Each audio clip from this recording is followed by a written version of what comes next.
Hello, welcome to simple maths by Parul. Dear students, आज के video में हम क्वेश्चन नंबर 5 to 10 डिस्कस करेंगे from exercise 7B percentage. Question number 5 solve करते हैं। मैथ्स एंड केमिस्ट्री का कंबाइंड टेस्ट हो रहा है। दैट मीन्स एक एग्जाम पेपर में 2 सेक्शंस है, जिसमें एक सेक्शन में मैथ्स के क्वेश्चंस है एंड दूसरे सेक्शन में केमिस्ट्री के क्वेश्चंस है। कुछ कैंडिडेट्स एग्जाम देने आएंगे, उनमें से 84% कैंडिडेट्स पास हो रहे हैं मैथ्स में, 76% कैंडिडेट्स पास हो रहे हैं केमिस्ट्री में एंड 8% ऐसे कैंडिडेट्स हैं जो मैथ्स एंड केमिस्ट्री दोनों में फेल हो रहे हैं। हमें फर्स्ट पार्ट में फाइंड आउट करना है कि कितने परसेंट कैंडिडेट्स फेल हो रहे हैं। तो इसके लिए हमें पहले number of failed candidates find out करना पड़ेगा। तो नंबर ऑफ फेल्ड कैंडिडेट्स हम फाइंड आउट करेंगे। सबसे पहले टोटल नंबर ऑफ कैंडिडेट्स जो एग्जाम में अपियर किए वो हमें गिवन नहीं है, तो उसे हम 100 एज्यूम करेंगे। Let total number of candidates appearing in exam be 100। इसमें से 84% कैंडिडेट्स मैथ्स में पास हो रहे हैं, तो कितने नंबर ऑफ कैंडिडेट्स मैथ्स में पास होंगे? इस 100 का 84% हम फाइंड आउट करेंगे। सॉल्व करते हैं, वैल्यू मिली 84। That means out of this 100 84 candidates maths में पास हो रहे हैं। तो मैथ्स में फेल कितने हो रहे हैं? 100 में से हम 84 को माइनस कर देंगे। टोटल नंबर ऑफ कैंडिडेट्स जो एग्जाम दे रहे हैं वो है 100। उन 100 कैंडिडेट इसमें से 84 कैंडिडेट्स मैथ्स में पास हुए, तो फेल कितने होंगे? 100 माइनस 84 दैट इज 16। तो 16 ऐसे कैंडिडेट्स हैं जो कि मैथ्स में फेल हो रहे हैं। सो number of candidates Fehling in maths, out of this 100 16 candidates maths में फेल हो रहे हैं। और क्वेश्चन में गिवन है 76% कैंडिडेट्स केमिस्ट्री में पास, तो कितने नंबर ऑफ कैंडिडेट्स केमिस्ट्री में पास हो रहे हैं? हम 100 का 76% फाइंड आउट करेंगे। तो मल्टीप्लाई किए हम 100 को 76% से, हमें वैल्यू मिली 76। That means out of this 100 76 candidates chemistry में पास हो। So number of candidates passing in chemistry, कितने कैंडिडेट्स पास हो रहे हैं केमिस्ट्री में? 76। तो टोटल कैंडिडेट्स है 100, उसमें से 76 केमिस्ट्री में, इन 100 में से 76 कैंडिडेट्स केमिस्ट्री में पास हो रहे हैं, तो फेल कितने हो रहे हैं केमिस्ट्री में? 100 में से 76 हम माइनस कर देंगे, वैल्यू मिलेगी 24। That means 20 out of this 100 24 candidates chemistry में फेल हो रहे हैं। That is number of candidates Fehling in chemistry. Chemistry में फेल कितने नंबर ऑफ कैंडिडेट्स हो रहे हैं? वो है 24। क्वेश्चन में और क्या गिवन है? और गिवन है कि 8% ऐसे कैंडिडेट्स हैं जो कि दोनों मैथ्स एंड केमिस्ट्री दोनों में फेल हो। तो कितने नंबर ऑफ कैंडिडेट्स दोनों में फेल हो रहे हैं? इस 100 का 8% हम फाइंड आउट करेंगे। 100 को 8% से मल्टीप्लाई कर देंगे, वैल्यू मिलेगी 8। That means out of this 100 8 number of candidates ऐसे हैं जो कि दोनों सब्जेक्ट्स मैथ्स एंड केमिस्ट्री में फेल हो रहे हैं। Out of this 100 candidates 16 candidates maths में फेल कर रहे हैं, 24 कैंडिडेट्स केमिस्ट्री में फेल कर रहे हैं एंड 8 नंबर ऑफ कैंडिडेट्स दोनों सब्जेक्ट्स में फेल कर रहे हैं। हमें निकालना है total number of failed candidates, मतलब कितने नंबर ऑफ कैंडिडेट्स फेल कर रहे हैं, हमें वो फाइंड आउट करना है। तो हम इसको कैसे फाइंड आउट करेंगे? हम वेन डायग्राम का यूज करेंगे। यहाँ मैं छोटा सा वेन डायग्राम ड्रॉ कर रही हूँ। हमें total number of failed candidates find out करना है, तो इसके लिए हम दो सेट्स फॉर्म करेंगे। सबसे पहला सेट एफ एम, इसके एलिमेंट्स होंगे वो सारे कैंडिडेट्स जो कि मैथ्स में फेल कर रहे हैं। सेकंड सेट फॉर्म करेंगे एफ सी, इस सेट के एलिमेंट्स होंगे वैसे कैंडिडेट्स जो कि केमिस्ट्री में फेल कर रहे हैं। तो ये F M and F C हमने 2 सेट्स फॉर्म कर लिए।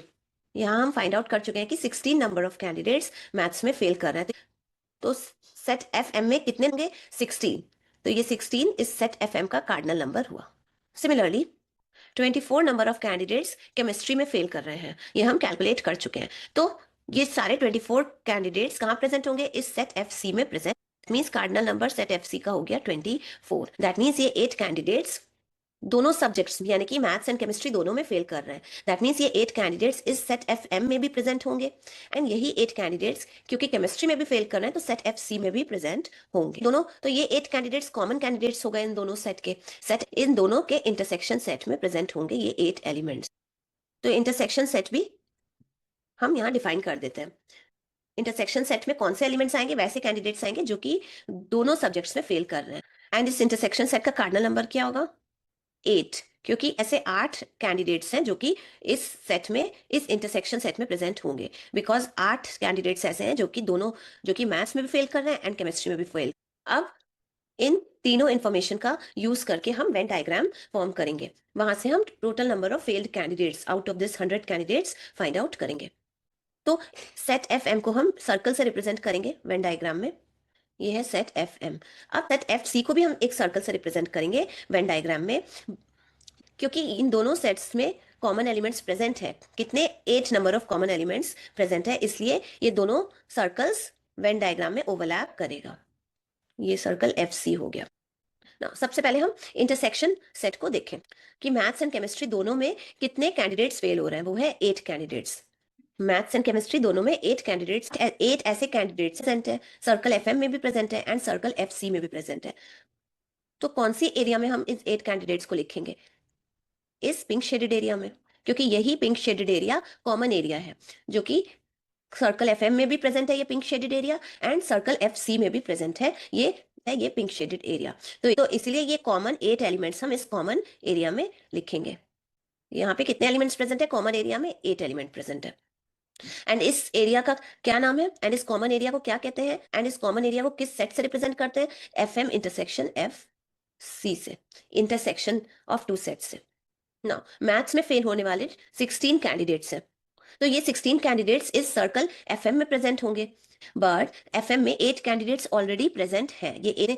वो इस पार्ट में पिंक शेडेड एरिया में प्रेजेंट है। तो इस येलो शेडेड एरिया में कितने एलिमेंट्स प्रेजेंट होंगे? 16 में से हम 8 को माइनस कर देंगे, हमें मिलेगा 8। दैट मीन्स इस येलो शेडेड एरिया में 8 नंबर ऑफ कैंडिडेट्स प्रेजेंट है।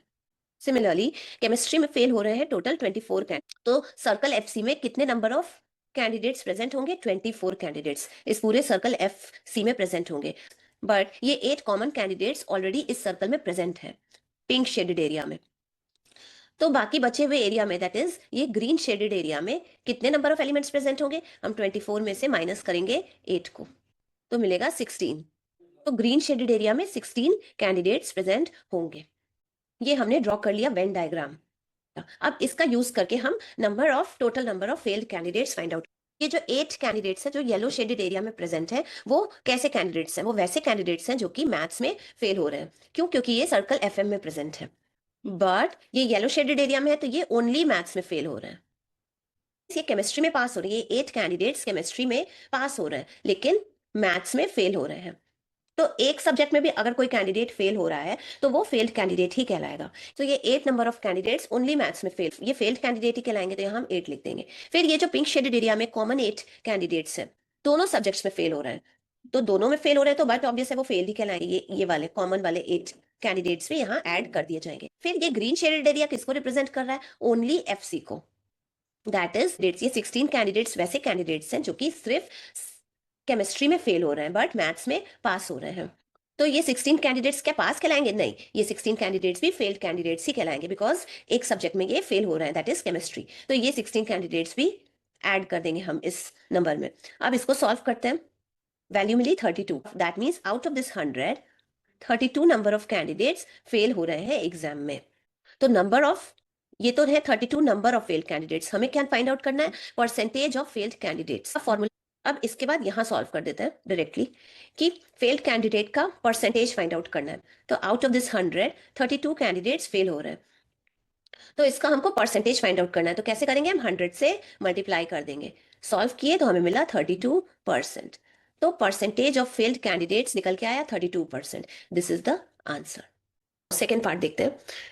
If 340 candidates passed in the test, then how many candidates had appeared in the test? Exam में एक्चुअल में कितने कैंडिडेट्स अपीयर किए थे वो हमें फाइंड आउट करना है। गिवन है सेकंड पार्ट में कि एक्चुअल में 340 कैंडिडेट्स एग्जाम पास किए थे। हमने जो कैलकुलेशन करा वो आउट ऑफ 100 था। दैट मीन्स हमने 100 को total number of candidates assume करके करा। Out of this 100 32 candidates fail हो गए, तो number of passing candidates out of this 100 हम फाइंड आउट कर सकते हैं। 100 में से हम फेल्ड कैंडिडेट्स दैट इज 32 को सब्सट्रैक्ट कर देंगे, तो जो बचेगा वो पास्ट कैंडिडेट्स होंगे। वैल्यू मिली 68। That means 68 number of candidates passed candidates है। कब? आउट जब टोटल अपियरिंग कैंडिडेट्स 100 है, तब 68 number of candidates passed candidates है। And according to question 340 actual candidates pass हो रहे हैं, तो हम कह सकते हैं कि इस 68 की वैल्यू 340 हो गई, that mean 68 is equals to 340। हमें इस 100 की एक्चुअल वैल्यू फाइंड आउट करनी। सो वन की वैल्यू कितनी होगी, 340 डिवाइडेड बाई 68। देयरफॉर इस 100 की एक्चुअल वैल्यू कितनी निकल के आएगी, हम इस फ्रैक्शन में 100 को मल्टीप्लाई, 34 10 जा 340, 34 2 जा 68, 2 5 जा 10, नाउ 5 इंटू 100 500। तो 100 की एक्चुअल वैल्यू निकल के आई 500। टोटल नंबर ऑफ कैंडिडेट्स जो एग्जाम में अपियर किए उनको हमने 100 एज्यूम करा था, एंड इस 100 की एक्चुअल वैल्यू निकल के आई 500। दैट मीन्स एक्चुअल में 500 नंबर ऑफ कैंडिडेट्स एग्जाम में अपियर किए थे, तो 500 is the answer. Number 6 solve करते हैं। A's income is 25% more than B's. Find out by how much percent is B's income less than A's. Question में कह रहा है कि A की इनकम ज्यादा है B की इनकम से। कितनी ज्यादा है वो परसेंटेज में गिवन है, 25% ज्यादा है B की इनकम से। B की इनकम हमें गिवन नहीं है, तो हम सपोज कर लेंगे B की इनकम को 100 rupees. Late B's income B ₹100। तो A की इनकम कितनी होगी, B की इनकम है 100 रुपीज, 100 का 25% फाइंड आउट करेंगे, मल्टीप्लाई कर देंगे 25% को, सॉल्व करेंगे, वैल्यू मिलेगी 25। अब A की इनकम कितनी होगी, हम इस B की इनकम दैट इज 100 रुपीज में ये 25 ऐड कर देंगे। अब A की इनकम कितनी होगी, इस B की इनकम का 25% ज्यादा होगी A की इनकम, तो B की इनकम में हम 25% बी की इनकम का ऐड, दैट इज बी की इनकम का 25% है 25 रुपीज, तो इसको हम ऐड कर देंगे बी की इनकम में। बी की इनकम है 100 रुपीज, तो यहाँ 100 लिखेंगे प्लस 25 रुपीज, वैल्यू मिलेगी 125 रुपीज। ए की इनकम निकल के आई 125 रुपीज। कब, जब बी की इनकम 100 रुपीज है। तो ए की इनकम ज्यादा है बी की इनकम से। कितनी ज्यादा है ए की इनकम, ₹25। ये कैसे निकल के आया, 125 में से माइनस किए हम 100 को, तो 25 रुपीज निकल के आया। तो ए की इनकम 25 रुपीज ज्यादा है बी की इनकम से, तो बी की इनकम कम है। तो कितनी कम है बी की इनकम, किससे, ए की इनकम से। देखने से पता चल रहा है कि 25 रुपीज कम है क्या बी की इनकम, किससे, ए की इनकम से। ए की इनकम में हम 25 कम कर देंगे तो हमें क्या मिल जाएगा, बी की इनकम। अब यही चीज एक बी की इनकम कम है, कितनी कम है, 25 रुपीज कम है, बट कितना परसेंट कम है ए की इनकम से, वो हमें फाइंड आउट करना है। परसेंट कम है कहने का मतलब कि ए की इनकम अगर 100 होती, अभी तो 125 रुपीज है, बट अगर 100 होती ए की इनकम तो बी की इनकम कुछ और होती, तब कितनी कम होती बी की इनकम, तो हम फाइंड आउट करते हैं है बी की इनकम। 25 रुपीज कम है बी की इनकम। अगर ए की इनकम 100 होती है, दैट इज अगर डिनोमिनेटर में 100 होता तो कितना लेस होती बी की इनकम, कैसे फाइंड आउट करेंगे, हम इस फ्रैक्शन को 100 से मल्टीप्लाई, 25 5 जा 125, 5 20 जा 100, दैट इज 20%। 20% कम है बी की इनकम, यही दैट मीन्स अगर ए की इनकम 100 होती तो बी की इनकम 20 रुपीज कम होती, तो बी की इनकम कितनी होती उस समय, 80 रुपीज होती बी की इनकम। कब, जब ए की इनकम 100 होती। तो इसीलिए अब क्योंकि ये 20 रुपीज 100 रुपीज में कम होता बी की इनकम, तो इसीलिए ये 20 रुपीज 20% कहला रहा है। तो परसेंटेज की वैल्यू हम फाइंड आउट कर लिए 20%। इसी चीज को हम यूनिटरी मेथड से भी फाइंड आउट कर सकते हैं, एक बार देख लेते हैं। जब ए की इनकम 125 रुपीज है तो बी की इनकम कितनी लेस है, 25 रुपीज लेस है। ए की इनकम 1 रुपीज होगी तो बी की इनकम कितनी लेस होगी, 25/125।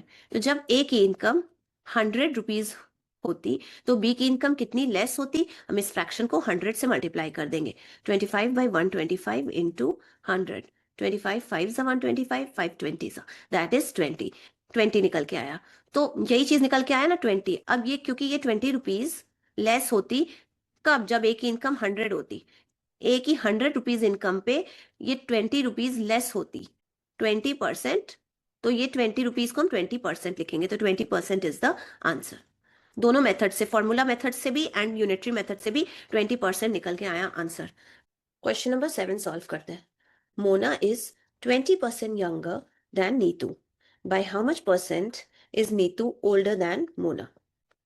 मोना छोटी है नीतू से, तो मोना की एज कम है तो हम इसको नीचे लिख देते हैं मोना का नाम, एंड नीतू की एज ज्यादा है तो नीतू का नाम हम ऊपर लिख देते हैं। मोना की एज कम है बट मोना छोटी है, कितना परसेंट छोटी है वो गिवन है हमें क्वेश्चन में, 20% छोटी है मोना। किससे? नीतू से। नीतू की एज हमें क्वेश्चन में गिवन नहीं है, तो हम एज्यूम करेंगे नीतू की एज को 100 years।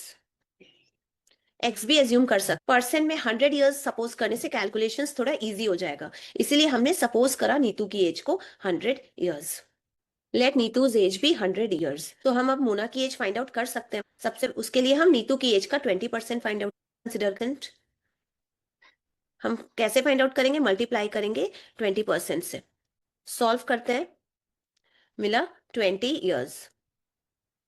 नीतू की एज का 20% हुआ।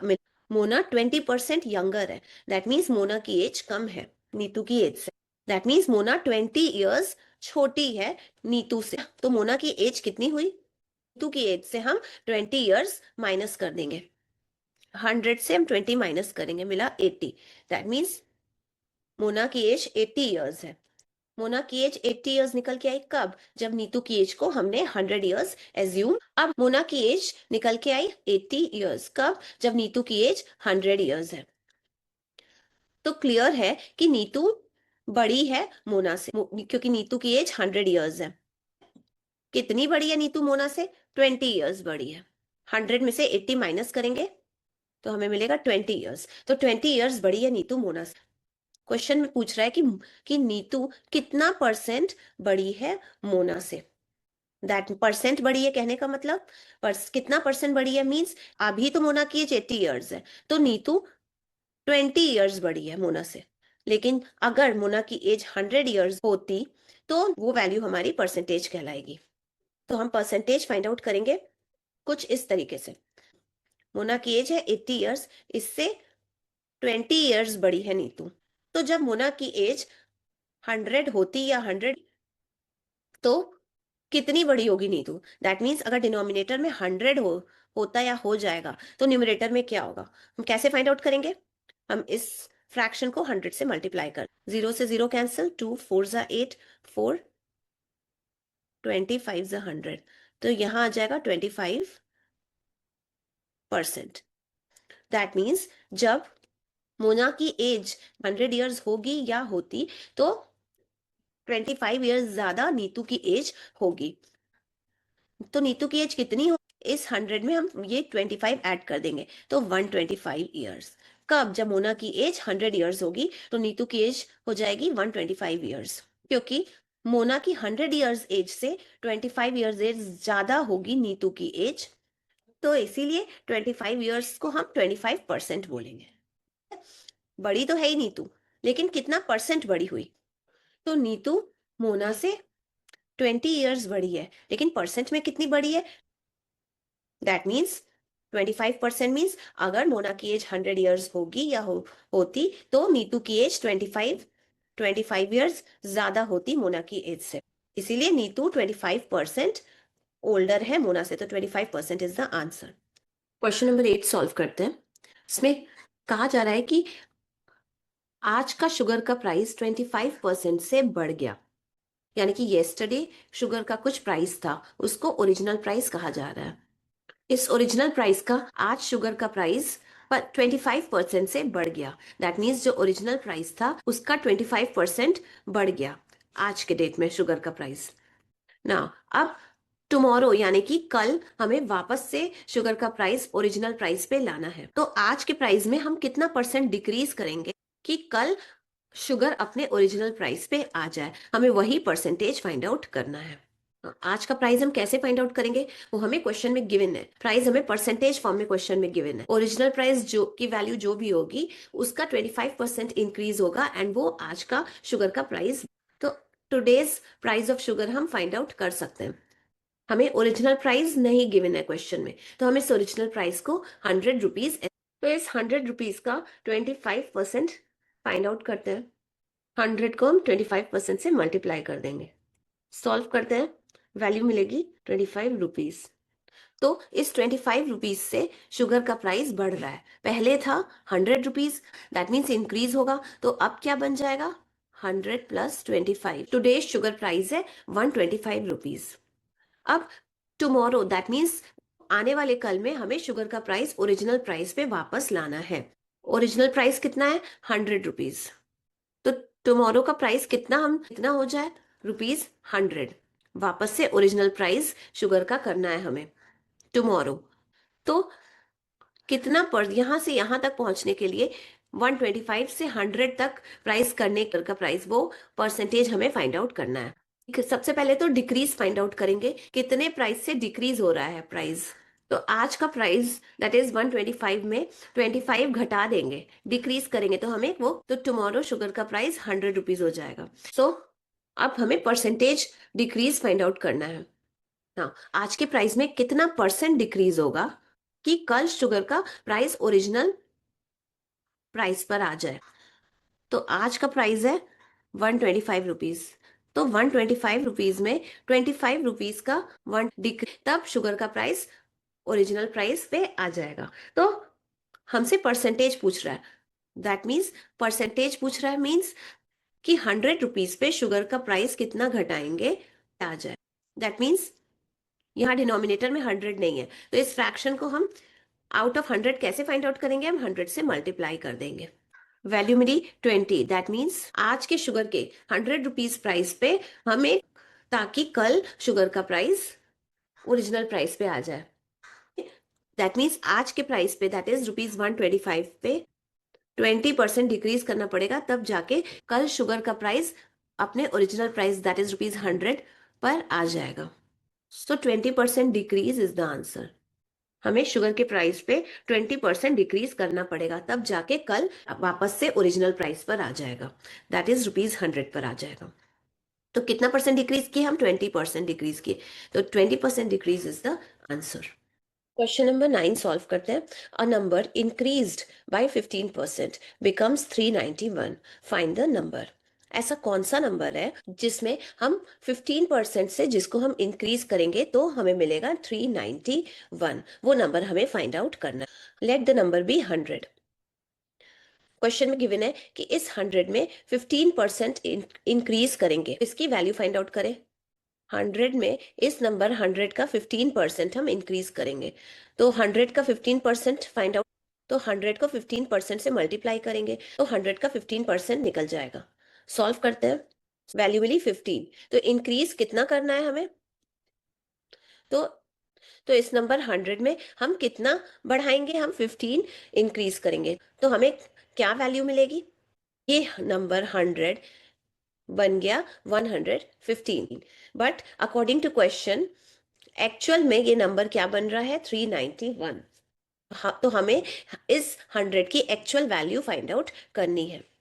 तो हम कह सकते हैं कि ये नंबर 100 इंक्रीज होने के बाद बन रहा है 115 हमारे कैलकुलेशन के according, but according to question given number increase होने के बाद बन रहा है 391। अकॉर्डिंग टू क्वेश्चन 391 हो गई, दैट मीन्स 115 की एक्चुअल वैल्यू 391 हो गई।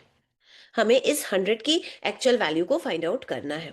तो यहाँ देखते हैं 1 की एक्चुअल वैल्यू कितनी होगी? 391 डिवाइडेड बाई 115। इस 100 की एक्चुअल वैल्यू कितनी हो? 300। इस फ्रैक्शन में हम 100 से मल्टीप्लाई कर देंगे। 391 डिवाइडेड बाई 115 इंटू 100। सॉल्व करते हैं। 520 is 100, 523 is 115। अब 391 को 23 से डिवाइड करेंगे। 23 1s are 23, 9 minus 3 6, 3 minus 2 1, and ये 1 नीचे आएगा।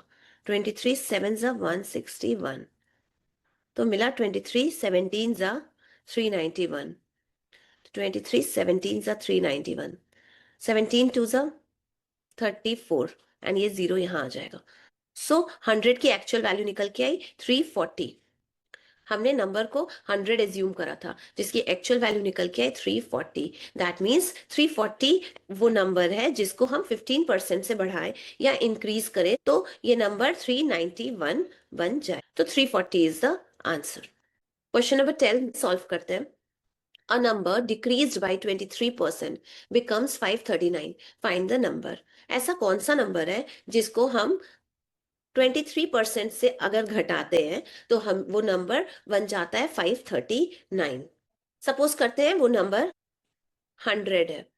क्वेश्चन में कह रहा है इस 100 को इसके 23% से घटाएंगे तो ये नंबर बन जाएगा 539। तो सबसे पहले हम इस 100 का 23% फाइंड आउट करें। 100 को हम 23% से मल्टीप्लाई कर देंगे, जो वैल्यू मिलेगी 23। दैट मीन्स 23 वो नंबर है जिससे हम इस 100 को डिक्रीज करेंगे। डिक्रीज करने के बाद 100 में से 23 माइनस करेंगे तो हमें क्या मिलेगा?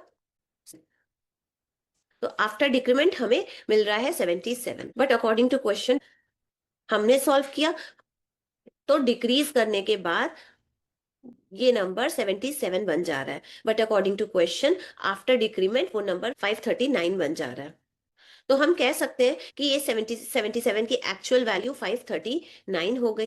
Therefore 77 is equals to 539। हमें इस नंबर 100 की एक्चुअल वैल्यू पता करनी है। 100 हमने एज्यूम करा था, इसकी एक्चुअल वैल्यू हमें फाइंड आउट करना है। तो जब 77 की एक्चुअल वैल्यू 539 है तो 1 की एक्चुअल वैल्यू कितनी होगी? 539 डिवाइडेड बाई 77। देयरफॉर इस 100 की एक्चुअल वैल्यू कितनी होगी? हम इस फ्रैक्शन में 100 से मल्टीप्लाई कर देंगे तो 539 डिवाइडेड बाई 77 इंटू 100। 11 7 जा 77, 11 4 जा 44, 11 9 जा 99। now 11 49 जा 539, 7 7 जा 49, 7 into 100 700। दैट मीन्स तो जो एज्यूम्ड नंबर हमारा 100 था, 100 की एक्चुअल वैल्यू निकल के आई 700। दैट मीन्स एक्चुअल नंबर है 700। तो 700 वो नंबर है जिसको कि हम 23% से डिक्रीज करेंगे तो ये बन जाएगा 539। सो 700 इज द आंसर। सो ये हमने सॉल्व कर लिया question number 10 from exercise 7B percentage. अगर एक्सप्लेनेशन पसंद आया हो तो प्लीज वीडियो को लाइक एंड सब्सक्राइब जरूर करें। कोई भी क्वेरी हो तो आप कमेंट सेक्शन में कमेंट करके जरूर पूछें। मेरे वीडियोस को सिस्टमैटिकली वॉच करने के लिए just go to my playlist. मिलते हैं नेक्स्ट वीडियो में जहां हम फर्दर क्वेश्चंस डिस्कस करेंगे। Thank you and good bye.